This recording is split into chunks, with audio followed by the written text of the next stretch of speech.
Isang masaya at mapagpalang araw na naman para sa ating lahat mga kapatid at mga ka-God's TV.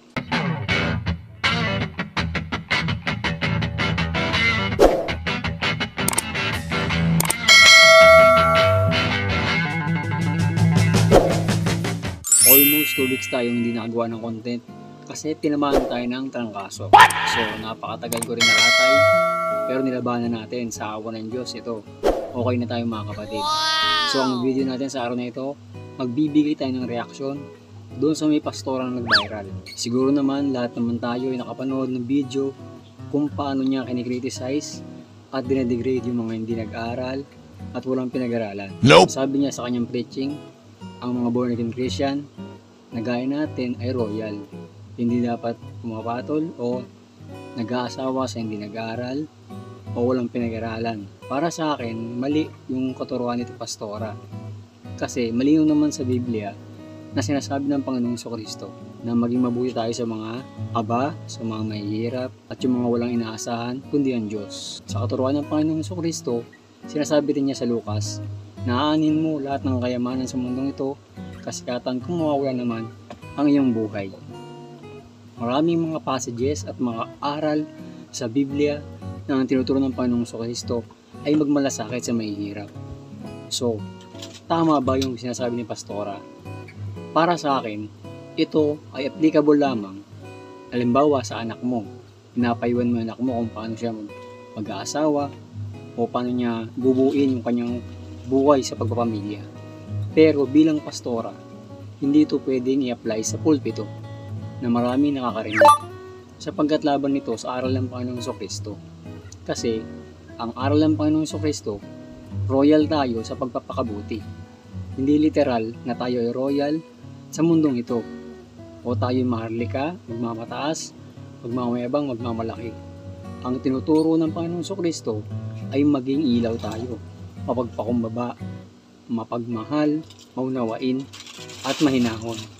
Hindi niya sinabi na magpakataas kayo ng pinag-aralan, magpakadalubhasa kayo, magpakayaman. Sabi nga niya, actually sa kayamanan natin ay sa langit impok.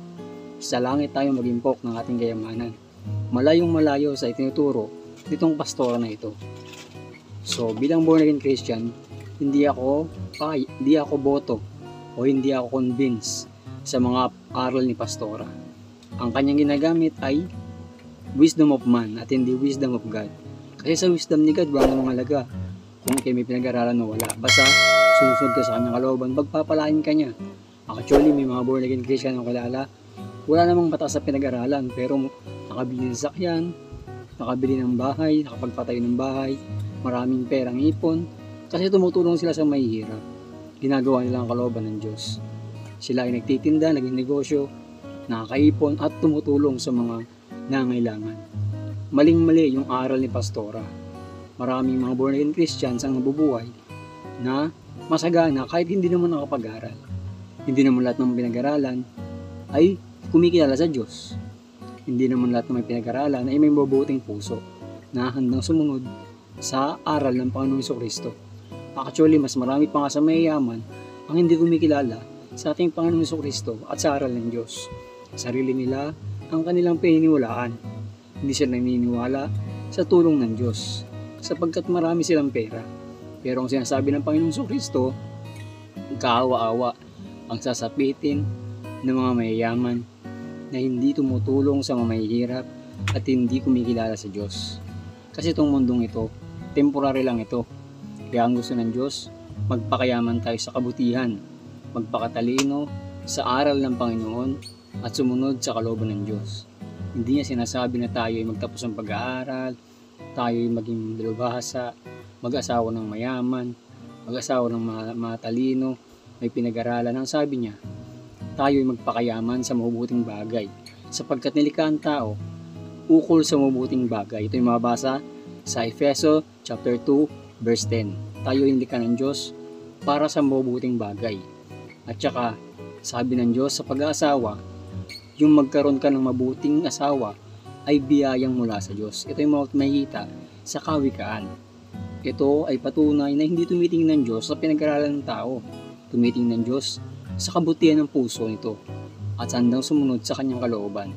Kaya kay Pastora, ang mensahe ko po ay maging totohanan po ang inyong paglilingkod at ibigay nyo ng buong-buong yung puso't isipan sa Panginoong Diyos, sa ngalan ng Panginoong Jesucristo. Sumunod po tayo ng may kapakumbabaan. Huwag yung tignan yung estado ng buhay ng bawat tao, kasi Diyos lamang nakakalam kung anong mangyayari bukas at kung anong mangyayari sa buhay natin sa hinaharap.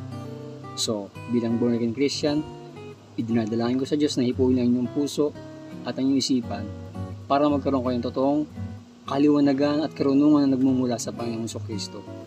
Hindi nyo pa po, sa tingin ko, hindi nyo pa idinideny ang inyong sarili at sinusurrender sa Diyos. Kasi base sa inyong behavior, sa lumalabas sa inyong mga bibig, galing sa inyong puso, hindi nyo pa sinusurrender lahat-lahat kay Lord. Hindi pa kayo handang sumunod totally sa wisdom at kalooban ng Diyos.